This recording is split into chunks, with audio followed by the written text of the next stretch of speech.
Let us pray.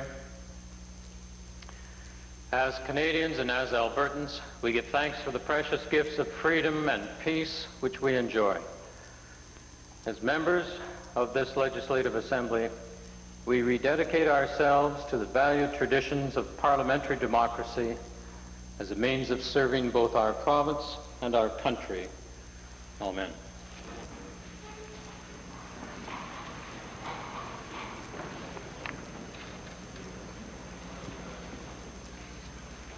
Introduction of visitors.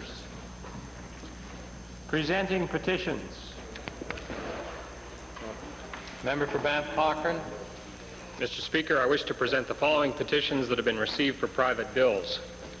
The petition of the Canadian Union College for the Canadian Union College Amendment Act 1989.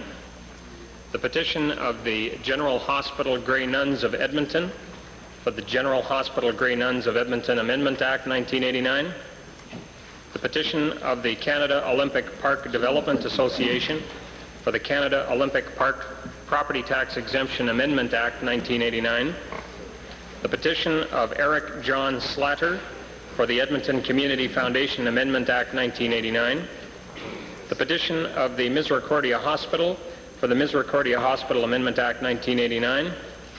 The petition of the Calgary Research and Development Authority for the Calgary Research and Development Authority Act 1989, the petition of the Calgary Foundation for the Calgary Foundation Amendment Act 1989, the petition of Jamnu Panjwani for the Om Prakash Panjwani Adoption Act, the petition of Werner Jensen for the Claudia Elizabeth Becker Adoption Act, the petition of Walter Gibson for the Margaret Kinford Adoption Act, the petition of Alexander Walsh for the Tammy Lynn Proctor Adoption Act, the petition of Jerry Dan Kovacs for the Jerry Dan Kovacs Legal Articles Act, and finally the petition of Sherry Lynn Adam for the Sherry Lynn Adam Adoption Act. Reading and receiving petitions. Presenting reports by standing and special committees. Member for Banff Cochrane. Mr. Speaker, the Private Bills Committee has passed the following resolution: that the committee recommend to the Legislative Assembly that advertising carried out for a private bill pursuant to Standing Order 86 for the 4th session of the 21st Legislature be deemed to be good and sufficient advertising for the same private bill presented to the current session. I request the concurrence of the Assembly in this recommendation. Having heard the request by the honourable member for Banff Cochrane, those in favour please say aye. Aye. Opposed please say no. Carried. Notices of motions. I stand to give notice of a motion which I'll be presenting under Rule 40 after question period to the effect that it be resolved that smoking not be permitted in the Assembly chamber, and I have here a copy of the notice for your use.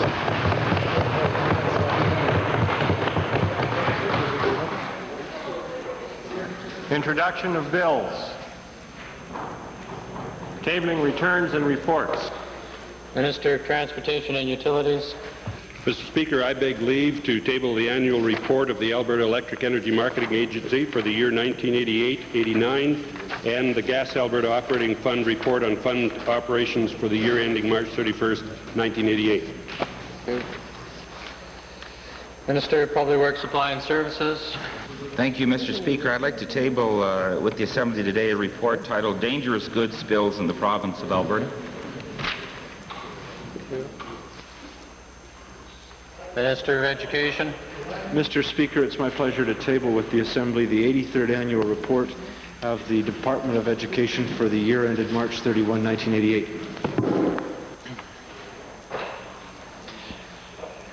Pursuant to the Election Finances and Contributions Disclosure Act, I am tabling the report of the Chief Electoral Officer of those candidates who failed to file statements with the Chief Electoral Officer.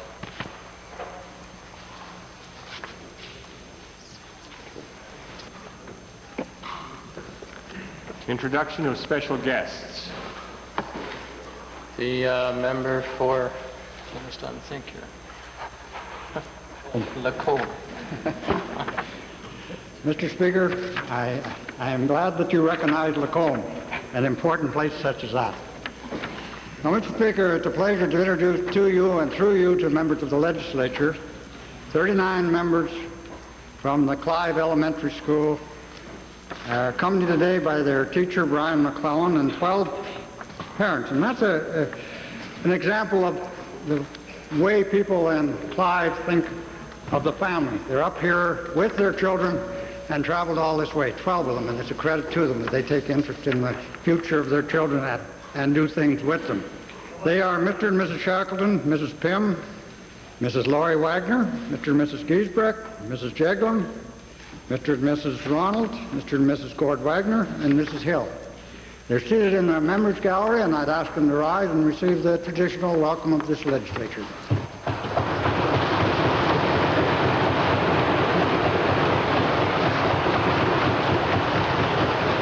Edmonton Strathcona.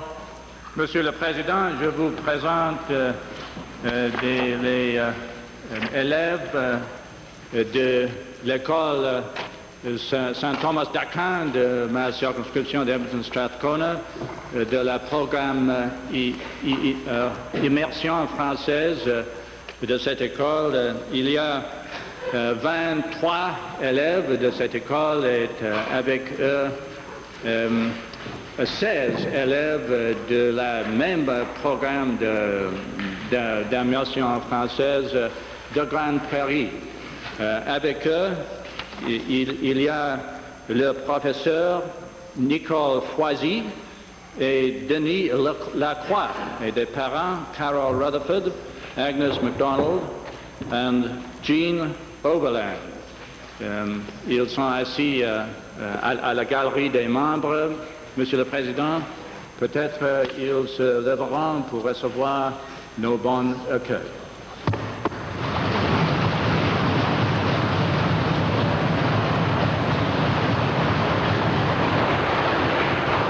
Calgary Milliken, followed by Calgary McKnight.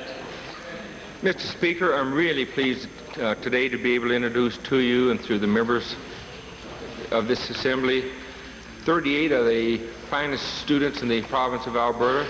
They've come all the way from Father Damien School, which is located in the heart of Calgary Milligan, a very fine school out in that end of town. And they're accompanied by one of the teachers, Juanita Broderick, and I guess 5 of the real good parents who came up to look after them, and that's Mrs. Banville, Mrs. LeBray, Mrs. Mazur, Ms. Lidster, and Mrs. Williamson. And they're seated in the public gallery, and I'd like for them to rise and receive the traditional warm welcome of the legislature.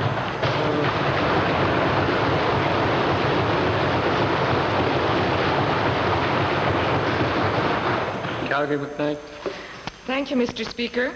It is my pleasure to introduce to you and through you to the Assembly 36 grade 6 students from St. Hubert School, which is located in Calgary McKnight. They are accompanied by their teacher, Linda Rive, their principal, Mr. Mark McManus, Mrs. Nancy Murphy, and Mrs. Josie Demchuk. They are seated in the public gallery. I would ask them to stand and receive the usual welcome from this Assembly.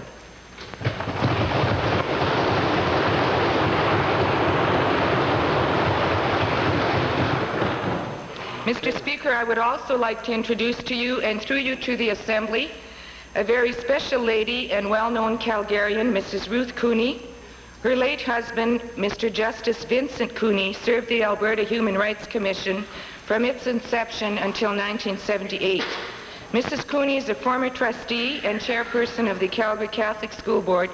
She was also national president of a very large women's group in Canada. Please stand, Ruth, and receive the usual welcome from the Assembly.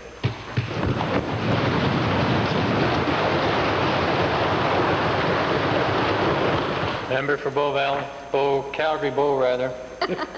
Just a little higher up.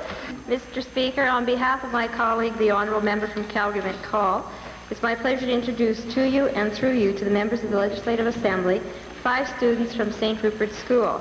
They're accompanied by their teacher, Mrs. Ann Doran. They're seated in the public gallery, and I would ask that they rise and receive the warm welcome of the Assembly.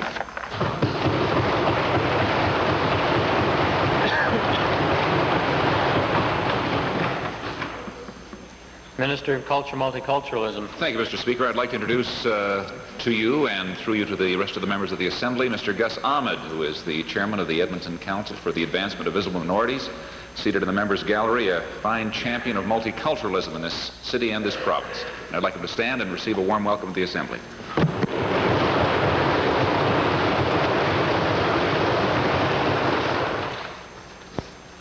Ministerial statements. Oral question period. Mr. Speaker, to the Minister responsible for public safety services. Mr. Speaker, we've had a rash of hazardous spills in this province this year. Some of them, of course, well publicized, Mr. Speaker. But the frightening part about it, this doesn't tell the story because there's 104 dangerous spills up to the end of April. If we continue with that rate, there'd be over 300 in the province, some of them potentially deadly, Mr. Speaker. Yesterday in Edmonton, one that occurred at the corner of Wagner Corner and 86th Street was right near a city high school, Mr. Speaker. And my question is to the Minister, because there doesn't seem to be anything done and we seem to be continuing.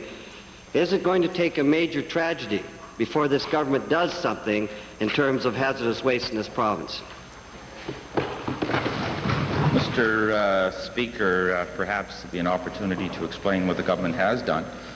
All members will recall that it was in February of 1986 that the Transportation of Dangerous Goods Act was promulgated in the province of Alberta. And since that time, there's been mandatory requirements in terms of reporting spills and the like. And it was a few minutes ago, Mr. Speaker, that I tabled in the Assembly and made public a report titled Dangerous Goods Spills in the Province of Alberta, a report requested by both myself and the Minister of the Environment. And there's one conclusion, Mr. Speaker, and I appreciate that the Leader of the Opposition may not have yet had an opportunity to read the report, but there is one conclusion on page 4 that says that the actual incident rate in the province of Alberta is dropping. Mr. Speaker, it should also be noted that there are an estimated 14 million tons of dangerous goods moving annually in the province of Alberta, and roughly some 330,000 truckloads. We have 767 dangerous goods inspectors in our province, and recently Alberta Public Safety Services has brought 117 cases to trial, and 24 of which are still before the courts, and the further 7 cases are pending. The report also has a conclusion in the report, Mr. Speaker, that effective enforcement levels in Alberta are by far the highest in Canada. Mr. Speaker. What about the red? You know, pound your desk all you like. 300 potential spills in this province is a serious matter, Mr. Speaker. And I noticed one of the recommendations, Mr. Speaker, he says that it's recommended that Alberta not act unilaterally to introduce packaging standards. My question is, why in the world would we not want to do this, Mr. Speaker? I repeat, are we going to wait till there is a tragedy before we do something? Mr. Speaker, one of the approaches that Alberta's always taken is to recognize that Alberta is a part of Canada. And when we have truck movements within our province and through our province, those truck movements might emanate from the province of British Columbia or for another province to the eastern part of the province of Alberta and go through the province of Alberta. It is extremely important, Mr. Speaker, when you come to deal with items such as the transportation of dangerous or hazardous goods, that there has to be a standardized package across the country. And that's one of the items that Alberta has been forceful about, and that's one of the items that Alberta has been dealing with other provinces in this country to make sure that we do have a standardized system. Now, Mr. Speaker, it should be noted as well that there is a motion before the Assembly, Motion 203. And if all members will recall that time ran out the other day for the debate of that motion. And the debate was adjourned by myself. And it'd be my intent, Mr. Speaker, to get back into that debate and have this matter discussed. I think it's a matter of prime importance, and I think it's also a matter of concern for the government to be able to hear from what the ladies and gentlemen in this Assembly have to say about this whole subject matter. And that motion is important. Secondly, Alberta is very active in putting pressure on other provinces and the federal government, and next week I'll be in the province of Prince Edward Island meeting with my colleagues from across the country in this very important area, and it's one matter that I intend on raising. Mr. Speaker, I don't care if the minister's going to talk in the legislature. That's right. Mr. Speaker, just hang tough. This is a serious matter, Mr. Speaker. I don't care if you want to talk. My question is to the minister, is he saying that he's just going to sit tight, do nothing, until the feds come in with the standard, thereby leaving Albertans at risk? This is what he's saying to us in this Assembly today? Mr. Speaker, the Honourable Leader of the Opposition has been in the Assembly long enough to know that that's not at all what I've said.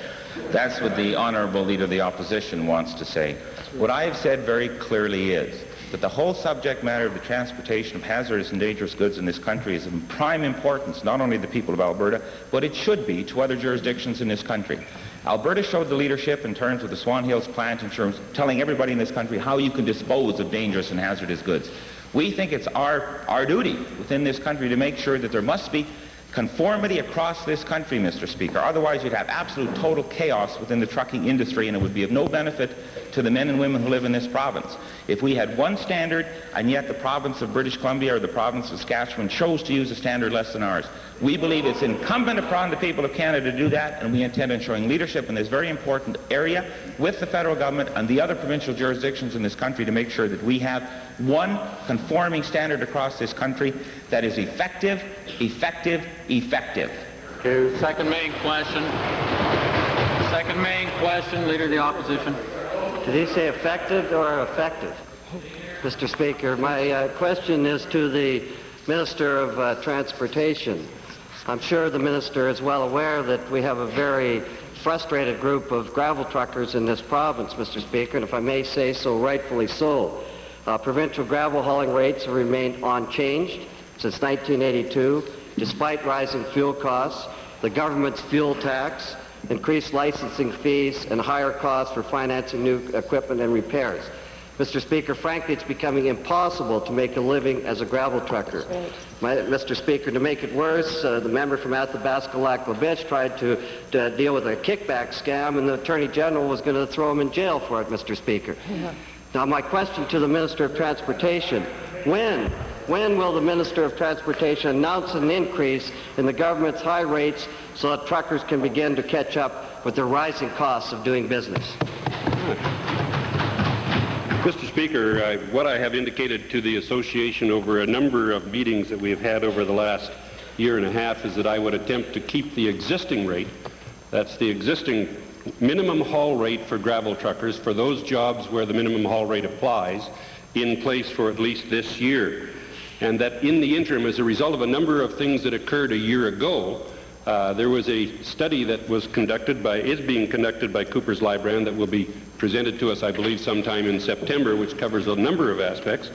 And I want to ensure that I have the best information at that particular point in time, recognizing, Mr. Speaker, that the Gravel Trucking Association in Saskatchewan just negotiated a lowering of the rates in Saskatchewan.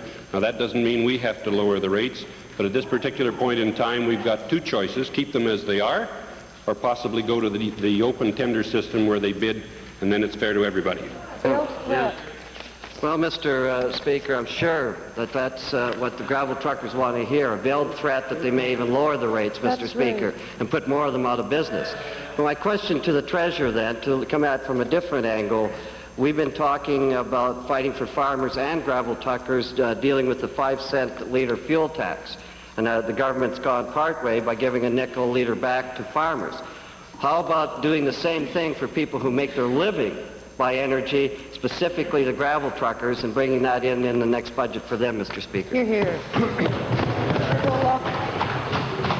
Speaker, it's a very convenient ploy by the member from Norwood to pick on a particular sector and say that we are the people who represent you and we're going to do all we can to argue your case in the legislature.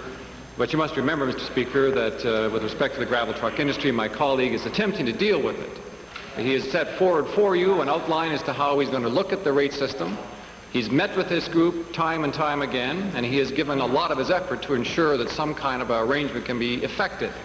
And, Mr. Speaker, it should be noted that the tax that the member speaks to, of course, is deductible for income tax purposes, and the impact of this tax probably isn't that significant. I know it does increase the marginal cost, but there is some tax relief with respect to that tax there.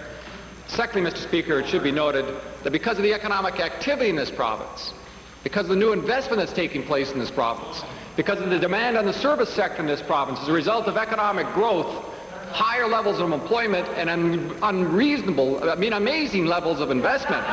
Amazing levels of investment, Mr. Speaker, that the opportunity for the service sector has never been more powerful than it is right now in this province. They get allowed. Phony spin. Maybe they can get a job hauling BS. Mr. Speaker, I'm sure the gravel traffickers will love the huffing and puffing, but they're not getting anything from this government. But let me try one other attack into the Minister of Transportation, Mr. Speaker. We seem to have very tough regulations for gravel and almost nothing for hazardous waste. Mr. Speaker, my question to the Minister, would he consider then taking some flexibility, because a trucker can start off with a legal load and have it shift through no fault of his own and be in contravention of the law. Would the minister look into some flexibility in terms of this law, at least? Well, Mr. Speaker, two things that I should point out is in relation to the question about trucking minimum haul rates and hazardous waste. If you had been listening to the honourable minister say what they had done to this particular point in time, you wouldn't have said those things. I think I should also point out, too, that there was a mention in the opening question about the investigation. It was conducted a year ago by the Attorney General, and there was no criminal actions found. There was no, and I'll just...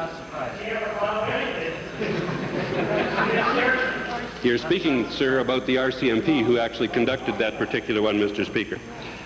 The gravel truckers that I met with at noon today raised 6 issues, and I suggested to them that they put them in writing and explain exactly what the issue is behind them.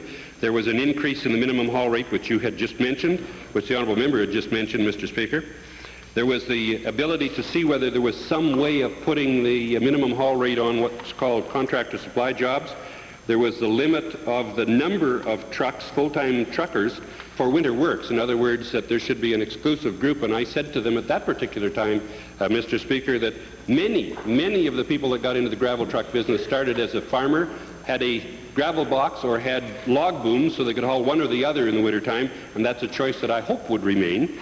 The other particular issue was the 5 cents a litre, and then the one was to force the municipalities, who are elected the same way as we are, Mr. Speaker, to adhere to the minimum haul rates. And I said that I had great difficulty with that one, but write me a letter on those issues and I'll deal with them. Thank you. Edmonton Meadowlark, followed by Athabasca Lac-La-Biche, Edmonton Jasper Place, Edmonton Whitemud, Calgary Cedar Creek, and 9 others. Thank you, Mr. Speaker. Mr. Speaker, toxic spills are becoming a daily threat to the safety and health of Albertans. Yesterday, 7 Albertans ended up in hospital after a near fatal brush with a very serious toxic spill in this city. We get reports from this government. We get commitments from a minister to debate. What we do not get after months of waiting is action to protect Albertans from toxic spills in this province. To the minister responsible for public safety, why have steps not yet been taken to correct this problem, and what action will you be taking specifically in response to the report that you've just tabled today?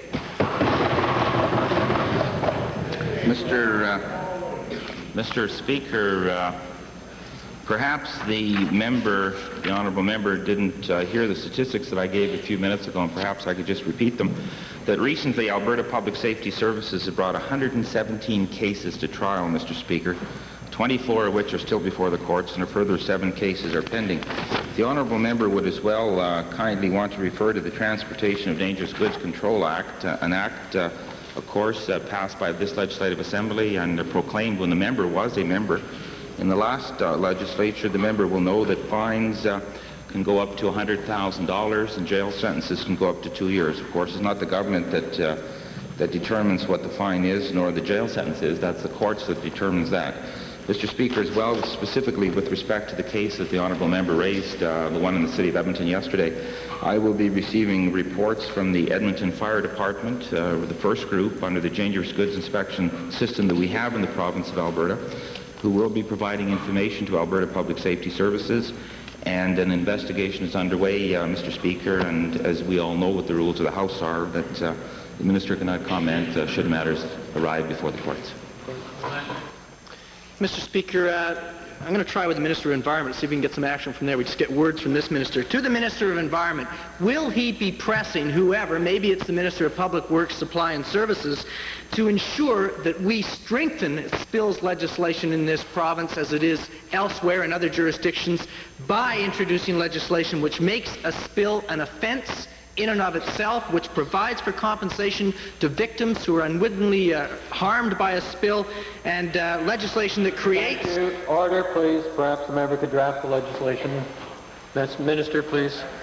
The detail. Minister of the Environment. Well, I feel quite flattered, Mr. Speaker, in response to the honourable member's question, the honourable member from Meadowlark's question, and the previous question submitted by the leader of the opposition, whereby I take full blame for the environmental disasters, and yet the leader of the opposition directs all his questions to the Minister of Supply and Services and Public Safety, which only goes to point out how confused the opposition really is on this particular issue. But relative to the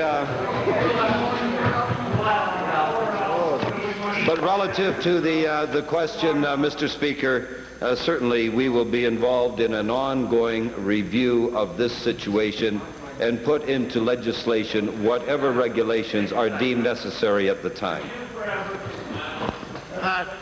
To the Premier, Mr. Speaker, yes, there is confusion in this government over who exactly is responsible. To the Premier, could the Premier please confirm that inaction in this important area is relating to the fact that it's falling between the cracks because two ministers have partial responsibility for it?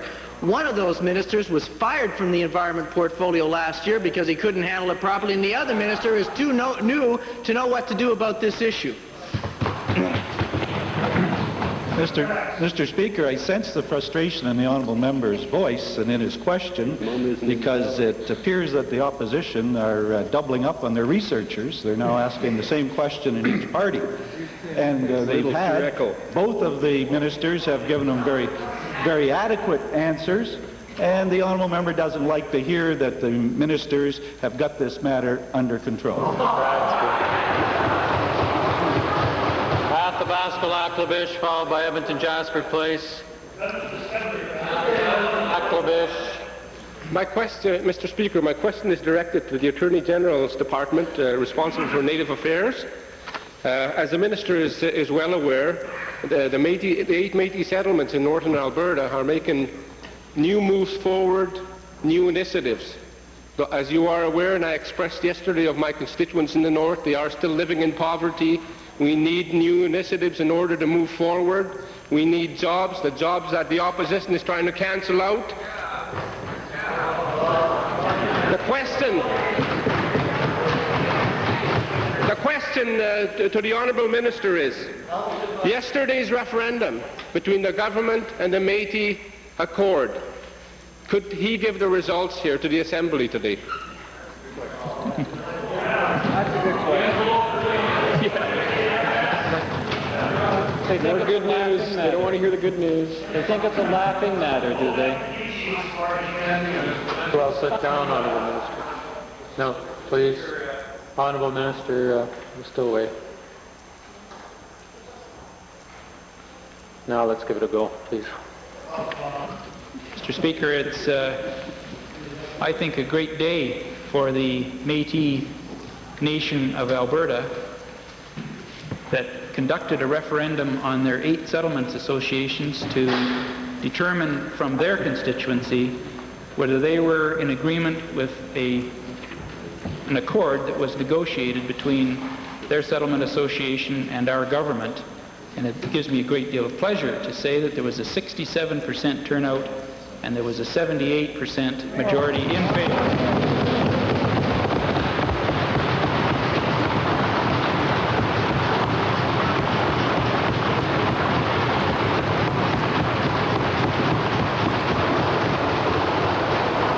Athabasca Laklavish, supplementary. Could the Honourable Minister, Mr. Speaker, give a bit more information in detail as to what this accord means to the Métis of Canada, the uniqueness of this accord? More bad news for the opposition. Mr. Speaker, the accord is unique in Canada, and it's a very strong indication of the leadership that has come from this government and from the leadership of our Premier, who in March of 1987 at the First Ministers' Conference specifically said that the Métis people of Alberta will be under the jurisdiction of Alberta and will gladly take that. And then it will work with them to have a made in Alberta self-determination. And that's in fact what this accord has done, and I think all of Alberta should stand proud, and especially our government and our Premier. Agreed.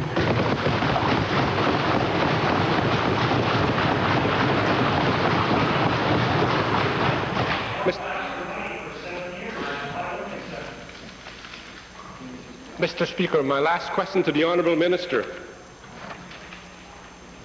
This accord has now dealt with the 8 Métis settlements in Alberta. There are still over 40,000 Métis people in Alberta.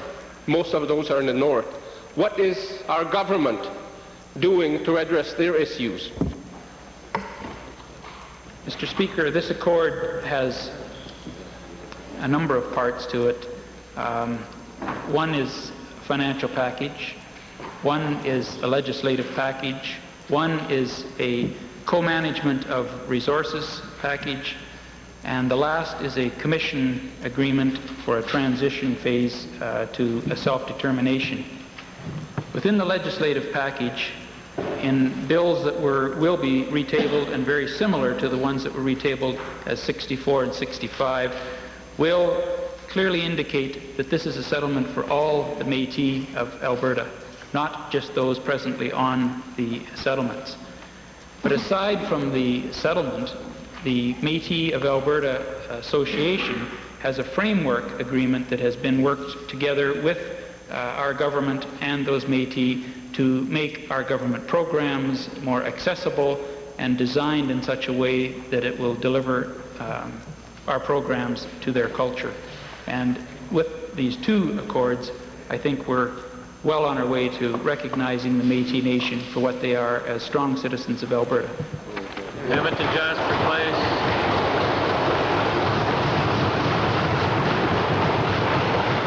Edmonton Jasper Place, Edmonton Whitemud, Calgary Fish Creek. Thank you, Mr. Speaker. After weeks of stonewalling, the Minister of the Environment told the Sierra Club on Monday evening that he will provide $75,000 in funding to interveners who are participating in the Mitsubishi Honshu Environmental Impact Assessment. That's Alberta Pacific in Tory speak, Mr. Speaker. Anyways, 2 weeks ago, the Minister was more concerned about protecting his butt from what he calls the opposition. That seems to be the majority of Albertans. Why would he? He said, I want to congratulate the Minister on his first official flip-flop, but I'd like to know if he'd explain why he's using taxpayers' money to fund this initiative, modest though it is, as composed to the customary practice of having the companies pay the freight for this. Well, Mr. Speaker, if anyone is deficient, it's the honourable member from Jasper Place, particularly deficient in information, particularly deficient in research, because if he had bothered to check it out, he would have found that my predecessor issued a press release on February 23rd of this year, a public document which even the opposition can obtain without filing a motion for return. We're waiting for the video. And I'll read from the press release, Mr. Speaker, to allow participation by local municipal authorities and effective Native communities in the Alberta Pacific Environmental Impact Assessment Review Board meetings, Alberta Environment will make some funding available. It has been determined that $75,000 would be a sufficient amount of money.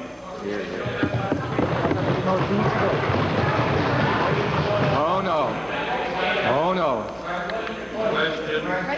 In view of the fact, Mr. Speaker, that we have a Hansard in this province, the Minister says 2 weeks ago, relative to funding, why would we?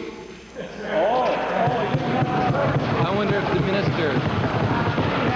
the Minister will now explain why it is that he's turning this money over to municipalities, most of whom were part of the Mill Boosters rally that the Minister attended. You know, the one with the real people? Why does it go to the municipalities who are boosters rather than the non-governmental organizations who maybe have some concerns? Well, I attended the Sierra Club rally too, which also had a lot of real people as well, and I felt quite good about attending that particular rally. Mr. Speaker, relative to intervenor funding, I think that there is a difference between funding to facilitate a process and funding that is given to very, very special interest groups who are not directly connected with the project. And that's precisely what I was talking about. Well, Mr. Speaker, to the minister who tells the Sierra Club that he'll only go there if there's no other political parties present, I wonder if he would explain why the government took the position yesterday that the people of Alberta can't even see the agreements with the forest companies, and how they're supposed to evaluate a deal that they can't even look at. Thank you, Honourable Minister. There was sufficient discussion on that issue yesterday afternoon for about 2 hours. Oh, sorry. Edmonton White Mud, followed by Calgary Fish Creek. Edmonton White Mud. Edmonton White Mud. Mr. Speaker. Thank you. It has become clear over the last few days that this government does not believe environment to be a significant issue, that this government does not sense that the environment is the #1 concern of Albertans. In fact, when they mismanage the handling of a crisis situation such as PCBs in a residential area, they go out of their way to cover it up. Because it's a fact, Mr. Speaker, that the June 5th cleanup order came after my office had contacted the minister's office regarding this serious situation. My question, Mr. Speaker, to the Minister of Environment: why did the minister have to take an environmental crisis of this magnitude, $1 million in cleanup costs alone, under advisement when first raised in this House by the Liberal caucus, 10 months, I repeat, 10 months after his own department, his very own department, was first made aware of it?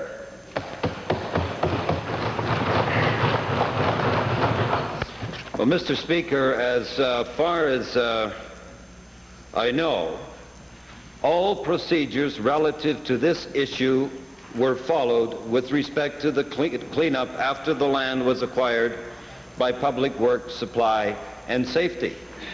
And I think that the honourable member from Whitemud was provided with a detailed account of the action that has been taken to date.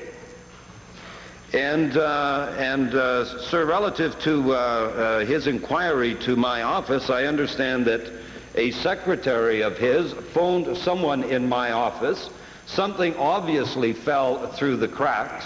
All it needed was another phone call to me, sir, from the honourable minister. When I see a message from any member, I will get back to that particular member. That's all it requires. It doesn't require a lot of press releases being issued and a lot of political grandstanding. It's not true. Mr. Speaker, on a point of order on that last response. What's the citation and what's the point? After question period, because geez. Okay. We don't have one of those. Nice try. Bingo.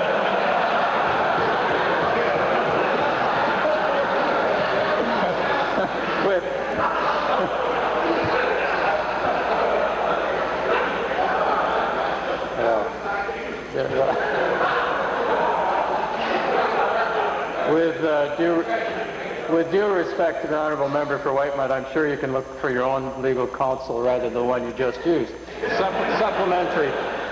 Supplementary. Mr. Speaker, to the Minister of Public Works.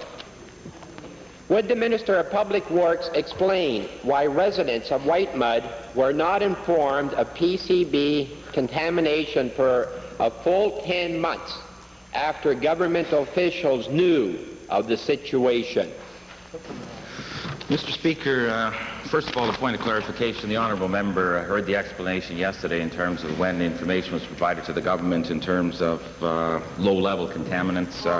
And we went through that yesterday, and the honourable member also heard what the response was. So to confuse it then with calls to other ministers' offices is really stretching, I would think.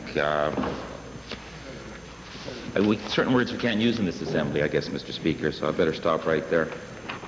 Mr. Speaker, the reviews that were done in terms of what was on site, we're talking about 178-acre site, 2 small portions, 3 acres perhaps in size each. And yesterday I gave in the House the statistics with respect to it and also the standards that were used. There's absolutely no safety concern with respect to any of the samples that were brought to our attention, Mr. Speaker.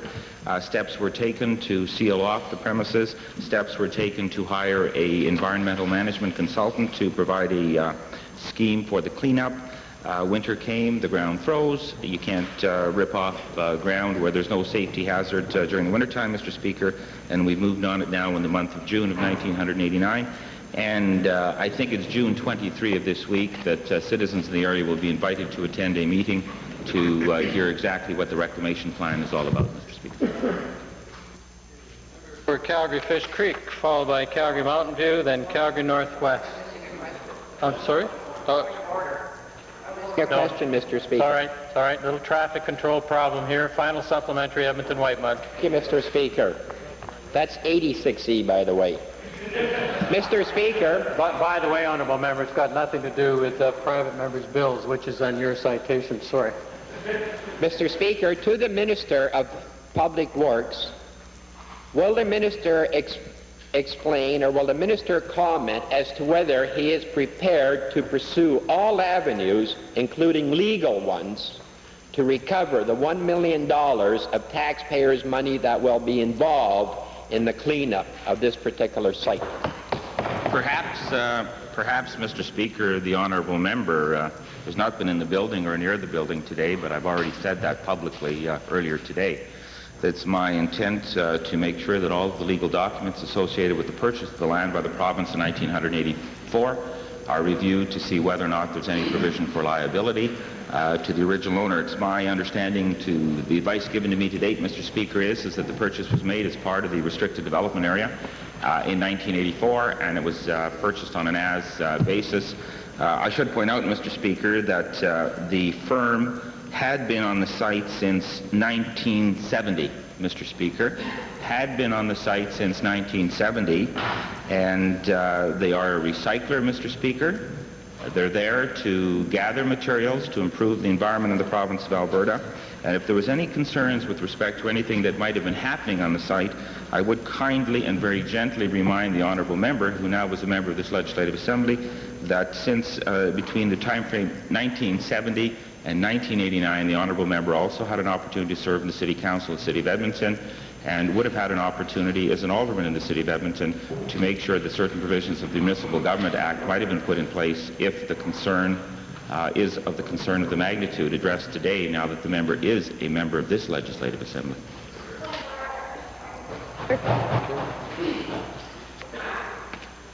Chair recognizes Calgary Fish Creek. Mr. Speaker, international oil prices are, of course, critically important to our province and to our economy.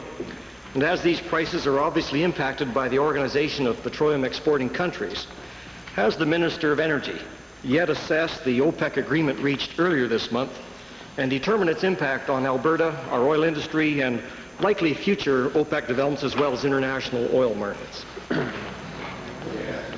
Mr. Speaker, that is a very important question, particularly in the context of our discussions with regard to revenues and expenditures in this Assembly and our provincial budget. I'd like to point out to the Honourable Member for Fish Creek that I had the opportunity to visit in Sparks, Nevada with the Interstate Oil Compact Commission, and I had the opportunity to meet with the governors of Wyoming and Alaska. We had very good meetings, Mr. Speaker, to discuss the implications of OPEC on a continental basis. And I'd also like to point out to the honourable member that I had the opportunity to meet in a private way with Dr. Sabroto, the Secretary General of the Organization of Petroleum Exporting Countries. Mr. Speaker, the encouraging signs are quite evident out of OPEC today. There is a return to the traditional supply-demand economics. and not so much emphasis on the politics of OPEC. And there is also cooperation within the member countries, most notably Kuwait, who has traditionally been indulging in oversupply. And with the new OPEC quota of 19.5 million barrels a day, the OPEC countries were able to get Kuwait's signature to the agreement, and Kuwait subsequently has agreed to decrease their overproduction above their quota. Final comment, Mr. Speaker, the other encouraging sign is that Iraq and Iran, who have traditionally been the difficulties in OPEC agreements, actually acted as arbitrators between Kuwait and Saudi Arabia. So it is positive, Mr. Speaker, and it was a very important opportunity for me to meet with the Secretary General of OPEC. Mr. Speaker, in the minister's meetings with the Secretary General of OPEC, did the minister learn of any specific elements of OPEC strategic planning that have relevance and pertinence to Albertans involved in our oil industry here at home? I think the most important aspect of that question, Mr. Speaker, is the objectives of OPEC. I think it's objectives stronger than we've seen in the past to promote stability and cooperation amongst the OPEC countries. And obviously, the question always comes down to price, Mr. Speaker, and OPEC, Dr. Sabrodo has advised me that OPEC will be moving towards a reference price of $18, a basket price of $18 out of the Gulf, and they will have a monitoring committee that will be following very closely the world demand of the world call on OPEC crude, and hopefully they can, rather than on an ad hoc basis, determine quotas. We'll be able to have a price monitoring committee take on the additional obligations of quotas on a regular basis, increase in quotas, rather than ad hoc during particular meetings. Well, Mr. Speaker, as a consequence of the monitoring and the strategic planning and navel gazing, is the minister prepared to make a specific price forecast, which really is the bottom line of interest with our industry? Mr. Speaker, I'd be wealthy beyond my wildest dreams if I could predict the price of OPEC. And but I can say that with regard to the reference price that OPEC is using of $18 in the Gulf, that translates into about $20 West Texas Intermediate. And I should say, Mr. Speaker, that seems like the Secretary General of OPEC is more optimistic than our provincial treasurer. I'll have to have a word with him on that. But we should also know that they are pursuing an evenness in price, a steady increase in price. They want to deal with production on a very incremental basis, and they are looking for cooperation, and there are plans for meetings with consuming countries. So I think the cooperation in OPEC and the gesture towards consuming countries is also important. Thank you.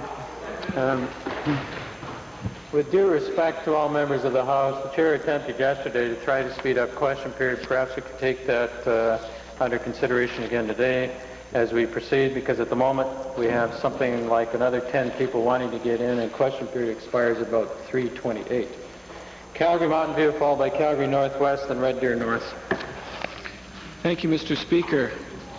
In this House on June the 15th, in answer to my question about a defunct chess tournament in Calgary, the Minister of Tourism stated very definitely, the only involvement I had was one meeting when Global Chess came forward. Mr. Speaker, the Minister has also made it clear that he called the manager of the Calgary Convention Center approximately in May of 1988 to promote this chess tournament.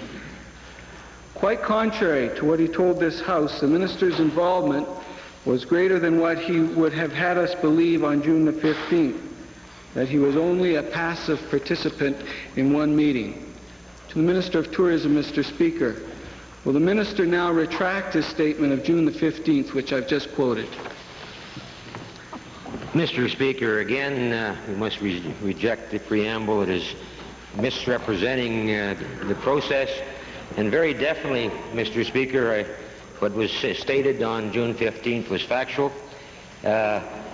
When you receive, as a minister, a proposal that affects two levels of government, it is courtesy to call that other level of government and work with them. That was done. I stated in the House earlier this week that I did call Mr. Richards, and it's been in Hansard. Mr. Speaker, we do have a responsibility and to promote this province and to expand the tourism business, and we take the attitude of the members opposite, nothing would ever happen. We don't have any Mr. Speaker, I want to make this absolutely clear. When the minister stated to this House on June the 15th that is about one involvement in this tournament, was he referring to the occasion when Mr. Brian Foster dropped off a proposal at his office, which was also a statement that he's made in this House? Was that the one occasion that the minister was referring to as to his involvement in this tournament? Mr. Speaker, when I had a meeting, as I stated very many times before, on August the 10th was that involvement with my deputy, another member from the department, and the proponent, Mr. Robert Hamilton. The reference you just made to of someone dropping off an envelope at my office, I did read the presentation after it was dropped off, and I did not receive it by hand. It was given to me by my staff, and after reading it, called Mr. Richards, as I stated earlier in the week. Well, Mr. Speaker, rather than one involvement, as he initially stated in this House, he's now saying that there were at least two occasions when he was involved. And I want him to now admit, was the statement that he made in this House on June the 15th not true? Mr. Speaker, I've already answered that question. And in doing my job as a minister, I have a responsibility to communicate with other levels of government and tourist bureaus. Okay. Calgary Northwest, followed by Red Deer North and Edmonton Centre. Calgary Northwest. Thank you, Mr. Speaker. From the beginning, when the Liberal opposition brought the issue of the closure of the Redcliffe glass plant before this House, the government has consistently tried to deny any responsibility for the loss of jobs that is going to result due to the closure. The more research I do, however, I realize that the government did not do everything that they said they would do to try and keep the plant open. In fact, early this year, as early as February of this year, the federal government was investigating the legality of the takeover under the Federal Competition Act with the knowledge at that time, in February, Mr. Speaker, that the takeover would result in the closure of the Redcliffe plant. My question is to the Minister of Federal and Intergovernment Affairs. Did the Minister have prior consultations with the federal government, with the Federal Minister of Consumer and Corporate Affairs, who knew that the takeover would result in closure? Mr. Speaker, the honourable member has raised a matter relating to federal government matters entirely. The issue of the potential takeover of the Dom Glass plant by Consumers Packaging Limited was the matter of discussions between the federal government and the proponents of the takeover. It was not referred to this government for any reference or any particular action. Therefore, I don't know quite what the honourable member is getting to in this question, because the responsibility for that matter rests solely and entirely with the Government of Canada, but I assume we'll hear more about it in the supplementaries which he has written out and will read in due course. You did a good job, Mr. Minister. To the Minister of Economic Development and Trade, did the Minister for Economic Development and Trade consult with the employees of the plant to discuss the possibility of an employee's buyout of the plant so they could keep the jobs and keep the $15 million payroll in the community there and keep the plant open? Mr. Speaker, I'm happy to review, as I have done on a fairly consistent basis with the honourable member for Calgary Northwest, all the steps we have been involved in dating back to last September, whereby we worked very closely, as my colleague, the Deputy Premier, has indicated to the Legislative Assembly, firstly with Dom Glass and then with Consumers Packaging Limited. and we did take every step that we possibly could to ensure the maintenance of that plant.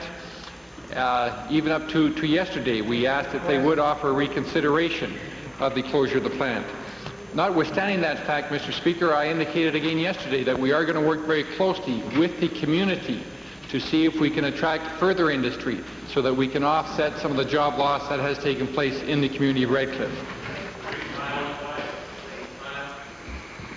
I wonder if the ministers take courses on answering the question they want to answer instead of the one that was asked. My final question would be to the Minister of the Environment then. Since the closure of the plant will result in 40,000 tons of glass having no destination, the government and the former Minister of Environment has made a commitment not to have the glass go to landfill sites. Do you have a plan to prevent the glass ending up in the landfill sites in this province? Time for question period has expired. Might we complete this series of questions? Opposed? Carried. Minister of the Environment. Mr. Speaker, I've discussed this with my department officials, and they will try to work with the plant to find markets for this glass. I don't know about the commitment that was presumably or supposedly made by my predecessor, but I would suspect that if indeed the markets can't be found, and that's the reason, I understand, for the closure of the plant in the first place, was the lack of markets, then perhaps this glass will have to be disposed of in one way or another, and landfill is one of the methods of disposal. But I will have to check on the commitment that was made by or the supposed commitment that was made by my predecessor. Thank you.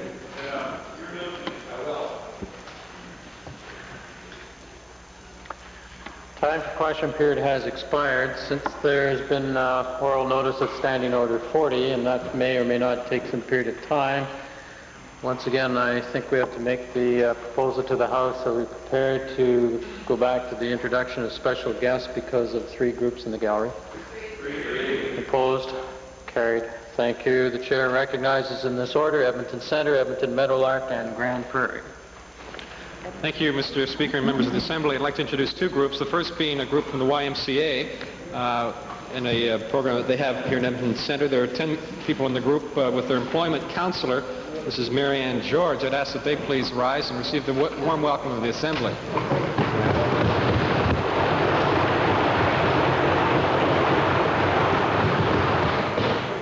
And also, Mr. Speaker and members of the Legislative Assembly, in the members' gallery are 37 students at the Braden Institute, a business college program for student adults. They're with their teachers Kathy Olson, Diane LaRose, and Cheryl Goodale. I'd ask that they too please stand and receive the welcome from the members of the Assembly.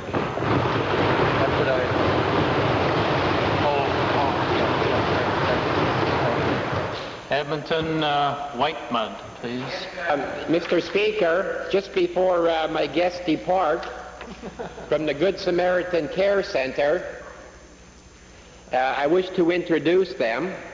The group leader is Kay Levy, and she's accompanied by Sharon McLeod, Marge Dixon, Flo Reel, Dick Agate, Carmen Pastor, Jean Jensen, George Whittingham, and Jenny Folder. And I would ask that they bear with me for a few minutes. I'll join them for a picture, and I ask my colleagues here to give them the warm, courteous welcome.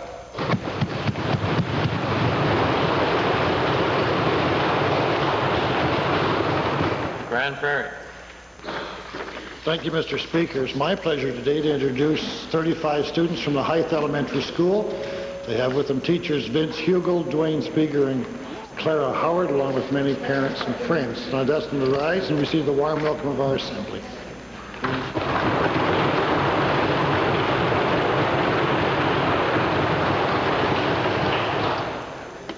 Points of order rising in question period. Edmonton Whitemud, followed by Edmonton Highlands. Mr. Speaker, I wish to rise on a point of order under Bouchain. First of all, section 417. 417, answers to questions should be as brief as possible, deal with the matter raised, and should not provoke debate. I take that in conjunction with 485, which deals with unparliamentary words. Mr. Speaker, my argument is that when the minister implied that a mere secretary contacted his office, when in fact it was me that phoned and left a message for Rod Love, his executive assistant, to call, and when in fact it was Rod Love, his executive assistant, that called my executive assistant, I object. I object. The point of order is what? We're not into the details of who's who in this place. Just the point of order. I object, Mr. Speaker, that's on parliamentary words when they demean people's positions.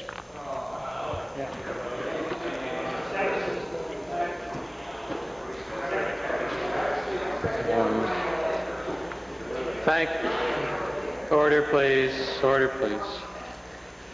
Thank you, honourable member. The second part of the point of order is a complaint, indeed legitimate within your own eyes, but nevertheless it's not a matter for question period or point of order.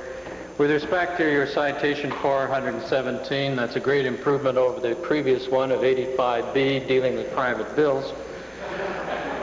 But nevertheless, 417, the chair agrees. Answers to questions should be as brief as possible, deal with the matter raised, and should not provoke debate, which in turn reflects the same thing with regard to questions.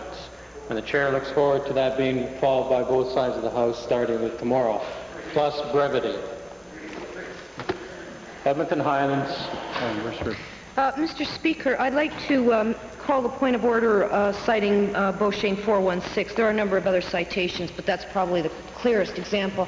Mr. Speaker, you called to order the Environment Minister prior to him leaping to his feet to respond to a question which I know he wanted to answer, because I saw him stand up twice in an attempt to do so, in response to a question put by the member for Jasper Place. Now, I can only paraphrase the question from the member for Jasper Place. Your comment following that question was that the matter was dealt with yesterday. In fact, Mr. Speaker, in the first instance, the matter respecting motions for return is not yet concluded, so that would be argument number one.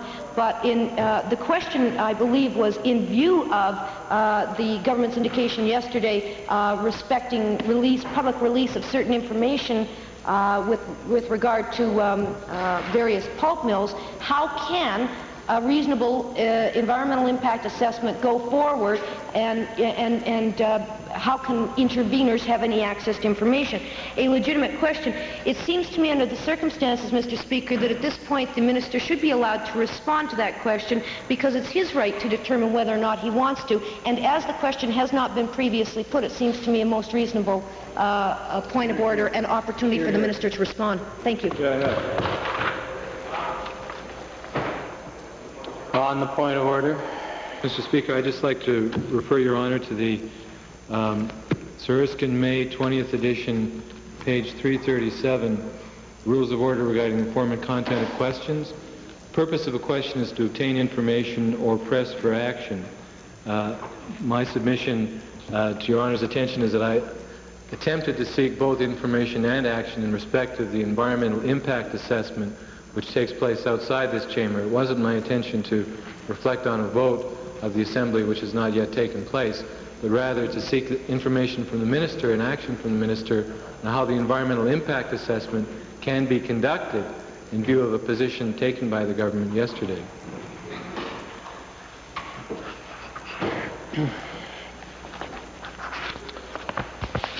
With regard to what transpires in question period, there's indeed a fair amount of latitude given to the chair, and the chair has been giving in turn a fair amount of latitude to the House. One of the comments was made at the particular time the issue was raised on the supplementary by Edmonton Jasper Place, that the minister had not spoken at all in terms of yesterday's debate, and if members would care to look at page 408 of Hanson, they say that the minister did indeed make a very brief comment, so he did speak.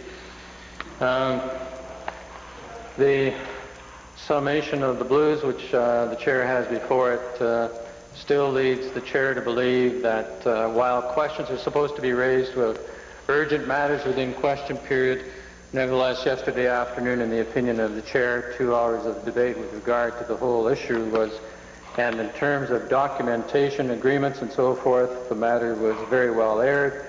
Perhaps the minister would have had time to speak to the main motion after the amendment had been carried.